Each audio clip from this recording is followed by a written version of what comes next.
আসসালামু আলাইকুম, ওয়েলকাম করছি রিয়াসাত আজিম। ভিন্ন ধর্ম মতাদর্শী যারা শুনছেন সবার প্রতি আন্তরিক কৃতজ্ঞতা। Asia cup mission officially is on. Bangladesh দল রাত পোহালেই রওনা হবে, আপনারা সবাই জানেন, সংযুক্ত আরব আমিরাতের উদ্দেশ্যে আবুধাবিতে বাংলাদেশের গ্রুপ পর্বের 3 ম্যাচ।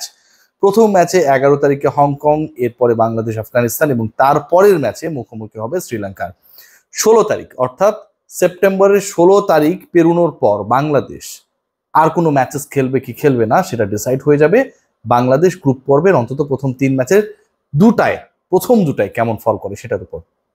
বাংলাদেশ দলের এশিয়া কাপ মিশন আমি যে ডিক্লেয়ার করলাম, আমি যে ডেটস গুলো আপনাদের সাথে শেয়ার করলাম, যে 11, 13, 16 তিনটা তারিখে সেপ্টেম্বরের 3টা ম্যাচ বাংলাদেশ খেলবে 3 ভিন্ন প্রতিপক্ষের বিপক্ষে। এর আগেই আসলে বাংলাদেশের এশিয়া কাপ মিশন শুরু হয়ে যাচ্ছে। আমি কেন এই আলোচনাটা করছি, এবারের এশিয়া কাপে বাংলাদেশের ম্যাচেস হবে 11 তারিখে, কিন্তু তার আগে এশিয়া কাপ ফর্মালি ইনাগুরাল হচ্ছে। প্রথম ম্যাচ সেটা হতে যাচ্ছে সেপ্টেম্বরের 9 তারিখ। সেপ্টেম্বরের 9 তারিখ বাংলাদেশ তাদের প্রথম ম্যাচ খেলার দুদিন আগে এশিয়া কাপের উদ্বোধন হবে এবং সেই ম্যাচে মুখোমুখি হবে আফগানিস্তান হংকং। সাদা চোখে দেখলে মনে হতে পারে যে এটা গুরুত্বহীন ম্যাচ, আফগানিস্তান হংকং নিরুত্তাপ ম্যাচ, আফগানিস্তান ভালো সাইড, সবশেষ ওয়ার্ল্ড কাপে টপ 4-এ তারা খেলেছে। কিন্তু এই দুই প্রতিপক্ষই কিন্তু বাংলাদেশের গ্রুপমেট। আফগানিস্তান যদি কোনো কারণে হংকং এর সাথে পা হড়কায়, আমি কেন এই আলোচনা করছি সেই আলোচনা আমি যাব, তাহলে বাংলাদেশ হংকং এর বিপক্ষে মুখোমুখি হওয়ার আগে অন্তত একটা থ্রেট পাবে, আবার সতর্ক হবার সুযোগও পাবে। একই সাথে আফগানিস্তান যদি প্রথম ম্যাচে জিতে যায়, হংকং হেরে যায়, সেক্ষেত্রে বাংলাদেশ একটা এক্সট্রা কনফিডেন্স নিয়ে নামবে এগেনস্ট হংকং। হংকং যদিও এত আলোচনার বিষয় না। আপনারা বলতে পারেন রিয়াসাত ভাই এত হংকংকে নিয়ে আলোচনা করছেন কেন? কারণ বাংলাদেশ এই আরব আমিরাতে গিয়ে ইউএর বিপক্ষে, স্বাগতিকদের বিপক্ষে এর আগে টি-20 সিরিজে হেরেছিল। আমরা জানি বাংলাদেশ ইউএসএ তে গিয়ে গ্লোবাল ইভেন্টে অংশগ্রহণ করার আগে যে প্রস্তুতিমূলক সিরিজটা খেলেছিল ইউএস এর বিপক্ষে, সেখানটায় বাংলাদেশ সিরিজে হেরেছিল। সো বাংলাদেশের রিসেন্ট পাস্টে এমন কিছু কিছু এক্সপেরিয়েন্সেস রয়েছে এবং দলটা অলমোস্ট সেম, যেখানটায় এরকম ঘটনা ঘটেছে। হংকং আফগানিস্তান ম্যাচ বাংলাদেশকে অন্তত একটা ভাইবস দেবে। আফগানিস্তান জিতলে বাংলাদেশের জন্য তাদের কাজটা আরো বেশি ইফেক্টিভলি কঠিন হয়ে যাবে, অথবা গুরুত্ব বেড়ে যাবে যে কোনো ধরনের ছাড় দেয়া যাবে না। জয় একরকম জিনিস, আরেকটা হচ্ছে দাপুটে জয়। আফগানিস্তান যদি বড় জয় এনশিওর করে, বাংলাদেশকেও বড় জয় এনশিওর করতে হবে। কারণ টেবিলের বাকি যে দুটা দল রয়েছে, শ্রীলঙ্কা, বাংলাদেশ, আফগানিস্তান, এই তিন দল থেকে একটা দল পরের রাউন্ডে থ্রু করবে, যেহেতু দুটা দল পরের রাউন্ডে যাবে, যেহেতু এই 3 দলের থেকে দুটা দল যাবে, আমি হংকংকে হিসাব থেকে বাদ দিলাম। সো এই 3 দলের অন্তত একটা দল বাদ পড়বে, হয় শ্রীলঙ্কা অথবা বাংলাদেশ অথবা আফগানিস্তান।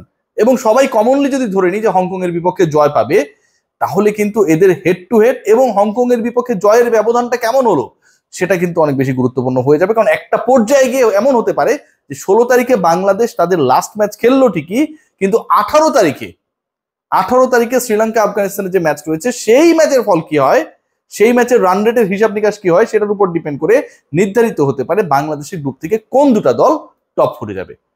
আলোচনাটা কিন্তু খুবই সিরিয়াস। এই পার্টিকুলার ম্যাচকে কেন্দ্র করে অথবা এশিয়া কাপকে কেন্দ্র করে আরো কিছু কিছু জায়গা রয়েছে যেগুলো আসলে সিরিয়াস ডিসকাশনের দাবি রাখে। সবশেষ শেখ জায়েদ স্টেডিয়ামে যে 10টা ম্যাচ হয়েছে, আপনাদেরকে একটু জাস্ট ওভারভিউ দেওয়ার চেষ্টা করছি আমি। সেই 10 ম্যাচে ইন্টারেস্টিংলি 7বার যেই দলটা চেজ করেছে সেই দল জিতেছে। এবং সবশেষ যে 8টা ম্যাচ হয়েছে, সেই 8 ম্যাচের মধ্যে একবার মাত্র আগে ব্যাট করা দল জয় পেয়েছে।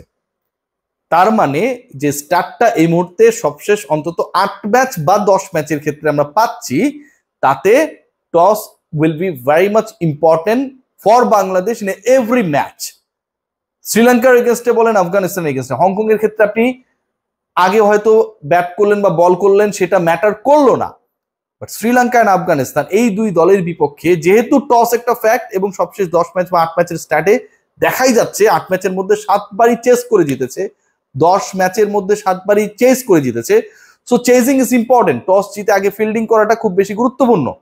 সেই জায়গাটা কিন্তু বাংলাদেশকে অনেকটাই লাকের উপরে ডিপেন্ডেন্ট থাকতে হবে। রান স্কোরিং এর ক্ষেত্রে যদি আমরা দেখি, 2021 সালের পর মানে শেখ জায়েদ স্টেডিয়ামে 200 পেরোনো স্কোর টি-20-তে, যেটাকে ম্যাজিক ফিগার বলা হয়, হয়েছেই মাত্র দুটা। একটা 2013-তে, একটা 2021-এ। 2021-এর পর থেকে 2025 এই যে সময়টা গেছে, এর মধ্যে প্রায় 40-45টা T20 হয়েছে, কিন্তু 200 ক্রস করা কোনো ইনিংস নেই। 200 ক্রস করা কোনো ইনিংস নেই। ইট রেফার্স যে আলটিমেটলি বাংলাদেশকে যদি আপনি আগে ব্যাট করেন, যেহেতু চেজিং এখানটা ইজিয়ার, আপনাকে অ্যাটলিস্ট স্কোরবোর্ডে 180 অ্যারাউন্ড একটা টার্গেট পোস্ট করতে হবে ভাই, নো ডাউট। আপনি যদি এর থেকে কম টার্গেটে সেট করেন অথবা কম রানে গুটিয়ে যান, then it will be easier for your opponent to chase the runs. So অনেকগুলো ফ্যাক্টর রয়েছে। আমরা শুধু সাদা চোখে এশিয়া কাপ দেখছি, হংকং এর বিপক্ষে প্রথম ম্যাচ বাংলাদেশ জিতে যাবে, এরপরে আফগানিস্তান শ্রীলঙ্কা এক দলের বিপক্ষে জিতে গেলে টপ 4 এর ভিতরে অনেকটা এগিয়ে যাবে। সিনারিওটা কিন্তু অনেকটা এরকম না। এখানটা আয়ারল্যান্ড সাউথ আফ্রিকাকে হারিয়েছে এবং বেশি দিন আগের ঘটনা না, সিরিয়াসলি বলছি। আমি যদি আপনাদেরকে স্ট্যাটগুলোর সাথে আরো কিছু তথ্য দেওয়ার চেষ্টা করি, যে সাউথ আফ্রিকান আয়ারল্যান্ডে যে ম্যাচটা হয়েছিল, সবশেষ 8 ম্যাচের মধ্যে যেই পার্টিকুলার ম্যাচে একটা দল প্রথমে ব্যাট করে জয় পেয়েছিল, 8 ম্যাচের 7টাতেই কিন্তু চেস করে জিতেছিল, সেই 8 ম্যাচের প্রথমে ব্যাট করে জেতা একমাত্র দলটা হচ্ছে আয়ারল্যান্ড, এবং তারা সাউথ আফ্রিকাকে হারিয়েছিল 10 রানের ব্যবধানে। সেটা গেল বছরের সেপ্টেম্বরে। Bangladesh is also going to play the Asia cup in the same month of 2025। এক বছরের পরে সেপ্টেম্বর মাসেই বাংলাদেশ খেলতে যাচ্ছে। সো আয়ারল্যান্ড সাউথ আফ্রিকাকে এখানে হারিয়েছে। এখানে আফগানিস্তান তারা ইউএই এর কাছে হেরেছে সিরিয়াসলি 2023 সালে। মানে এখানে এমন এমন কিছু কিছু স্ট্যাট রয়েছে যেগুলো আলটিমেটলি আপনাকে চমকে দেবে। যেই চমকপ্রদ স্ট্যাটগুলো বাংলাদেশকে সতর্ক হওয়ার বার্তা দেয়, বাংলাদেশকে অন্তত কৌশল নির্ধারণে বার্তা দেয়, টস জিতলে যে ফিল্ডিং নিতে হবে সেই বার্তাটা দেয়, কারণ চেজিংটা এখানে তুলনামূলকভাবে ইজিয়ার। এবং টসে যদি কোনো কারণে হেরে গিয়ে ব্যাটিং করে, অ্যাটলিস্ট 180 রানস পোস্ট করতে হবে, সেই বার্তাটাও দেয়। 9 তারিখ থেকে এশিয়া কাপের শুরু, উদ্বোধনী match is going to be very much interesting. Afghanistan বড় ব্যবধানে জিতলে লিটন কুমার দাসের দলকে হংকং এর বিপক্ষে বড় ব্যবধানে জেতা ছাড়া উপায় থাকবে না, কারণ হংকং ছাড়া বাকি দুটা প্রতিপক্ষ কিন্তু ঘাড়ে নিঃশ্বাস ফেলার মতো। বাংলাদেশের যে 11, সেই 11-এর সেই আমার কাছে মনে হয় যে সম্ভাব্য যে 11 নিয়ে আলোচনা আমরা করেছিলাম, সেই শক্তিমত্তার জায়গায়, সেই প্রিপারেশনের জায়গায়, পারফরমেন্সের জায়গায়, কনফিডেন্সের জায়গায় দে আর ইন আ রাইট ট্র্যাক। এবং সেই জায়গাটা যদি আমরা বিচার বিশ্লেষণ করার চেষ্টা করি, আমার কাছে মনে হয় যে খুব বেশি এক্সপেরিমেন্টে বাংলাদেশ দল যাবে না। টপ 4 মোটামুটি নির্ধারিতই আছে। দুজন ওপেনার তানজিদ তামিম এবং তার পার্টনার পারভেজ ইমন, লিটন কুমার দাস নাম্বার 3, নাম্বার 4-এ সাইফ হাসানকেই খেলাবে বলে আমার দৃঢ় বিশ্বাস। এবং পরের যে স্পট দুটা, মানে 6টা ব্যাটসম্যানই বাংলাদেশ খেলাতে পারবে। ইনফ্যাক্ট জাকের আলী অনেক অবশ্যই খেলবেন এবং তার পার্টনার হবেন Shamim Hossain Patwari in the finishing role. Bangladesh bowling department শেষ পর্যন্ত কেমন করে দেখার, বোলিং ডিপার্টমেন্টের সাকসেসের উপর অনেকাংশেই ডিপেন্ড করবে বাংলাদেশ কেমন করে আপকামিং এশিয়া কাপে। সবাই ভালো থাকবেন, টেক গ্রেট কেয়ার।